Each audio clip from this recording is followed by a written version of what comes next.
Gentlemen, thank you for joining us. So let me ask you first, why, Pastor, do you still defend someone who clearly is seeing the kind of allegations mount up against him? I mean, the kind of allegations and the number of allegations that caused our profession to yank a very prominent member of the media, that's Charlie Rose. Well, first, thanks for having me on. In reference to Roy Moore, I think it's important that you have to understand Christians in America understand grace. Christians truly understand that the Word of God, it works even for people you dislike. It works even for people that you wouldn't vote for. The Word of God, either it works or it does not work. And most, if not all Christian, evangelical Christians understand that the power of grace is important. We cannot say Roy Moore, I personally cannot say Roy Moore is innocent. But I also cannot say that he is guilty. So what do I have as a Christian to use to decide whether or not we still should continue to support this person? Is he really a child molester? Is he really someone that is preying after young women? Or is this a character assassination? All right. The only way that we can really know is listening to the people that are the closest to him, those that do know him, those that have witnessed with him for over 40 years of service, public service within the great state of Alabama, and to hear their opinion of Roy Moore. All right. Well, we know that they are supporting him. So let me turn to Mr. Brewbaker, who wrote a prominent op-ed in the newspapers decrying this hypocrisy. What do you say to the pastor who has just made those comments? Well, I would say more generally that the Roy Moore situation is just a symptom of a deeper problem when it comes to evangelical involvement in politics generally. I think evangelical Christians, like other citizens, ought to be involved in the political realm. But I think it might be time for us to take a step back and observe sort of the way our involvement has taken shape and ask ourselves whether it really measures up to the things that we say that we believe. For example, I appreciated Pastor Burns's reference to grace, which of course is a central affirmation of Christianity. We're all sinners in need of grace, to be sure. But one of the implications of that is if we're all sinners and if we're all creatures who are limited and finite, then our politics doesn't always need to be cast as a battle between good and evil in some cosmic sense. We can learn from people who disagree with us. We can recognize our own need to be humble when we enter the public square.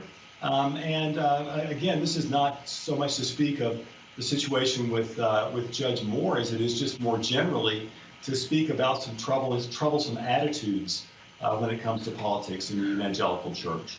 All right, let me play this soundbite that we have, part of an interview with one of the alleged victims, Lee Kaufman. She spoke out to accuse Moore of sexual assaulting her when she was 14, and she said, we do not have that, apparently, but she basically said that he seduced her. So let me ask you then, Pastor Burns, you know, you talk about grace.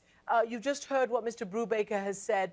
I mean, I guess what people are trying to come to terms with is this politics triumphing over religion and over morality. Clearly, the Republican Party says that it needs Mr. Moore's vote when it comes to tax reform and the rest. And we've seen this sort of political defense play out, despite the very poignant words from those who claim that he seduced and abused them. What do you say to that, Pastor Burns? Well, I can only speak from the perspective of a pastor and a student of the gospel of Jesus Christ.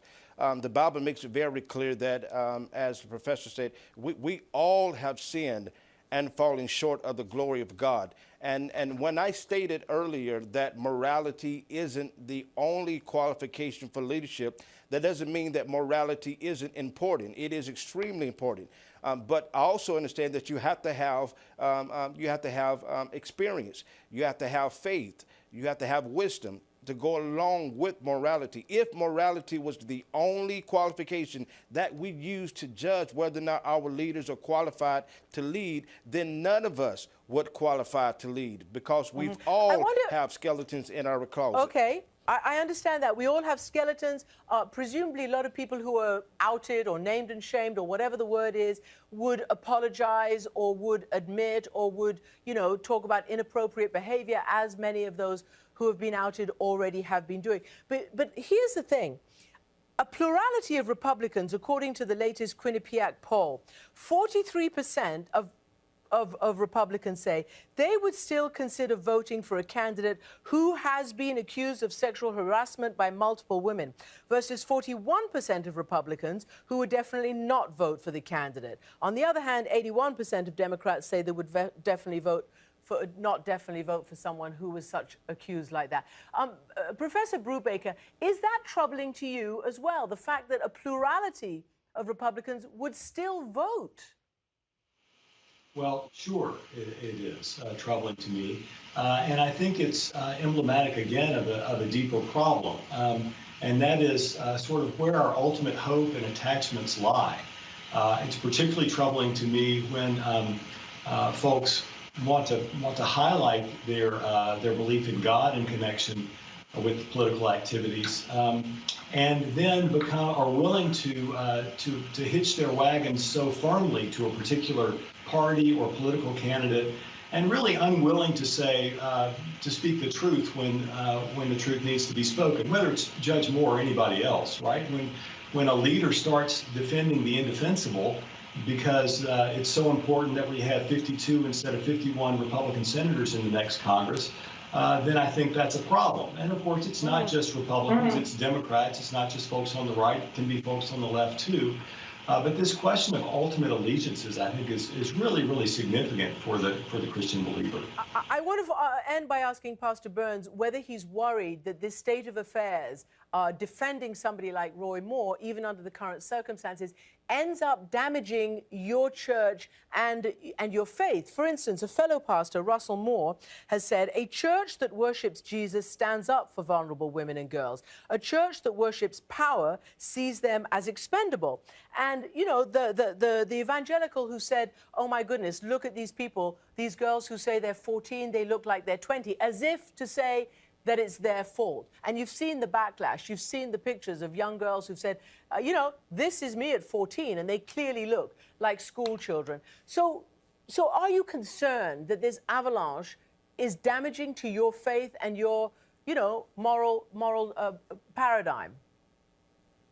Well, Moore, the gentleman who made the comment about, some of the women, 14-year-old girls are getting what they deserve, that is not my opinion. I am a church, our church is a church that worships Jesus. And we're the same church that serves the same Jesus that looked to the woman who was accused of adultery and said, you without sin, cast the first stone. Woman, go sin no more. The same Jesus that said that grace, Paul said, grace is sufficient for thee. So grace works for those young girls. Grace works for Judge Moore.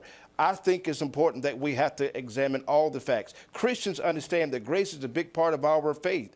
The majority of the world is, in many cases, we live in a very immoral society in America. Okay. And so it is natural for people who don't understand grace, who don't understand forgiveness, who don't understand even accusations is not enough to just destroy a man's reputation when he has proven himself to be an upright man for the last 40 years. Accusations, of course not. If it was proved to your satisfaction, would you apologize and condemn him? Absolutely. I mean, I wouldn't think he would be fit to serve, but I also understand that grace still forgives. All right. Even if he was guilty, grace still covers his sin, just like mine and yours.